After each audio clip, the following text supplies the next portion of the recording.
I used to work in restaurants. I was a restaurant manager for a lot of years. And I remember my boss came up to me one time and he told me, Steve, you need to chill out and you need to be more calm and you need to be more calculated.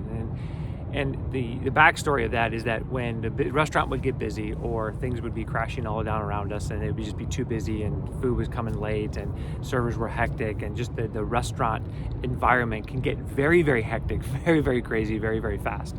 And I remember just being like that kind of a manager that would just absolutely freak out. And I would be just running around trying to do too many things, trying to do so much that I would overwhelm myself. And essentially I would shut down and I would get angry, I would get frustrated, and I would feel absolutely helpless. Honestly, I was just doing too much.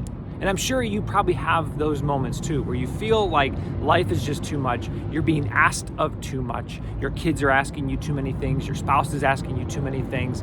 Maybe your parents are asking you too many things, or your job is asking you too many things. And you're just constantly being crushed by all of the things all around you. And we can't seem to do any more. And on some level, I think we should be okay with that. But I also think on some level, that debilitates us a little bit. Because when we think of the things of God, when we think of the things that God can do in our lives, I think sometimes we take how we respond to situations, how we would respond, our ideas and our emotions and all that comes with it, and we put God in that same box and we say, okay, well, if this is how I would respond, then this is how God's going to respond. So then when we are faced with a situation where that's a helicopter flying over for the NASCAR race. If we're faced with a situation where we need God to intervene, where we need God to do something, if we're faced with a situation where we need God to be the one that takes us and leads us and does it for us, sometimes we look at the situation and we think to ourselves, I can't handle this. I don't know how to do this. I don't know what to do with this. This is too much. This is too stressful and making me super anxious. So therefore, maybe that's how God's going to respond. So if I can't handle it, then maybe God can't handle it. But here's the thing. Paul says something incredible in Ephesians chapter 3, verse 20. And I'm going to paraphrase this a little bit because I don't remember it verbatim, but he basically says that God is able to do more than any of us could ever possibly imagine. And he does it through the Spirit. He does it through the Spirit's power, which means the Spirit that's in us is God in us, making us able to do the things that we don't think that we can do, because it's God working through us to do those things, because he can do immeasurably more than any of us could imagine. But here's also the thing. Here's the other half of that, is that sometimes I think when it comes to prayer, we don't pray those things. We don't pray for God to do more than we could ever possibly imagine, because there's a part of us, and let's just be honest with ourselves, there's a part of us that doesn't actually believe that it's possible, because in our own flesh, it's not. And if we're looking at life and saying, well, gosh, if I can't do it, then God probably can't do it. Now, I know intellectually you're thinking, well, no, of course that's wrong. Absolutely, if I can't do it, God can still do it. Yes, that is true. But here's the thing, is that when it comes to an experience and an emotion and a moment in time where you are absolutely stressed out and freaked out and life is crashing all down around you, or you have a big decision to make, or there's just something else going on, we tend to let our emotions overtake us, and then we put God inside a box that he doesn't belong in. And we start to give God that same sort of like, well, if I can't do it, then he can't do it either. And it seems too much. And then we don't want to pray for those kinds of things because we don't truly believe that God can do that thing that's immeasurably more than anything we could possibly imagine. But let me give you a question. What if we prayed those kinds of prayers? What if we chose to believe that God could do immeasurably more? that the Spirit in us could do more than we think we can do. And if we ask God to do more than we think He can do even more than that. He can double down on even what we ask. So why not ask God for immeasurably more?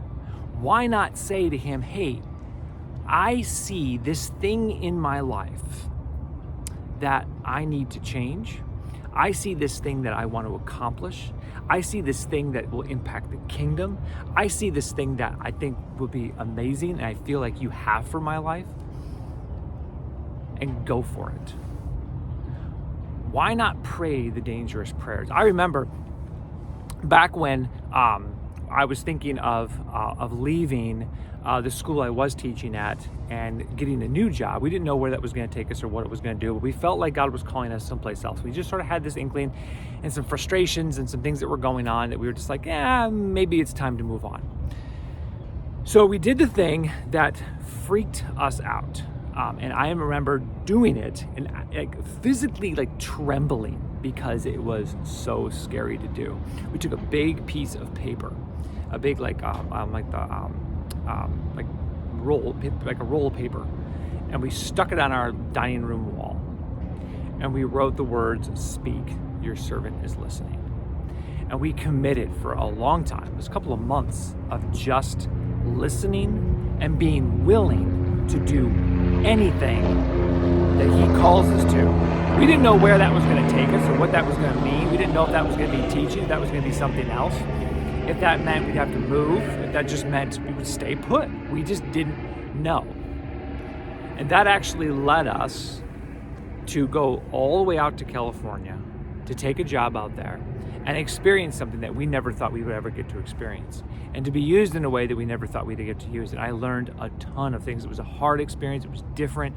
4 kids in California in a 2-bedroom apartment. It was crazy. It was nuts. But I wouldn't ever exchange that for anything. That experience was absolutely what my family and myself needed. But it was just so scary to say, okay, God, speak, your servant is listening. Because we chose to believe that He could do any of those things.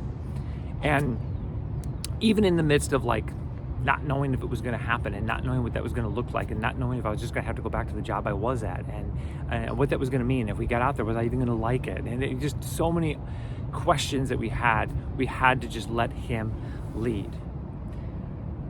What Paul is reminding the Ephesians is that it's not about being super comfortable in your life as it is. It's about recognizing God as the one who can do immeasurably more than any of us could possibly imagine. So my question and my challenge to you is very simple. What are you praying for? What big thing are you asking God for? Are you just making your prayer life and God's size and God's sovereignty over your life just a part of your life? Or are you putting your prayer life and these big asks at the center of your life and saying, God, I will go anywhere and I will do anything. I just need you to lead me. And that might mean just staying right where you're at, but it might mean something else. What are you willing to give up? What are you willing to do? What does that prayer look like?